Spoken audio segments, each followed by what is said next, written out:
আমি ব্রিটিশ করে কাহিনী কই যে ব্রিটিশরা যে আগে আসিল, ধরো যে আগের ভারতবর্ষ আগে ব্রিটিশরা শাসন করতো।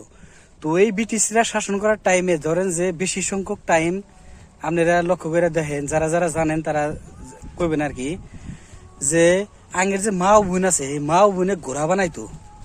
মা ও বোনে ঘোড়া বানাই হেরা সেই মা ধরো যে মা ও বা বাপ মায়ের উপরে ডাইরেক্ট ঘোড়া টাইপের নাকলা, ঘোড়ার নাকলা মায়ের উপরে উঠতো। উঠে হেরা কইতো যে আগের এন থেকে 2 কিলোমিটার বা 5 কিলোমিটার নিয়ে যা। তো কত কষ্ট যে, কত নির্যাতন যে করতো ব্রিটিশরা আপনারা জানেন না। ভাবেন আপনি করে মা ও আপনি করে বোনে যদি কইতো যে ঘোড়া বানাইলাম, আগের যাহেরা কোলে করে নিয়ে থিয়া সানাক ভাঙের পিঠে করে নিয়ে থিয়ে দিয়ে রাখবো ফাঁকে, তাহলে কত আর কি ধরো যে নির্যাতন আপনারা কোন। তো যার জন্য ব্রিটিশের থেকে আমরা যেহেতু স্বাধীনতা লাভ করছি, স্বাধীনতা লাভ করে মানে খুবই আর কি ধরো যে সুখে আছি। কিন্তু এর মধ্যেও ধরো যে কিছুমান মানুষ এখনো যারা ব্রিটিশের নাকলা শাসন করবার নিগা চায় তাদের থেকে বিরত থাকেন, এটাই আর কি।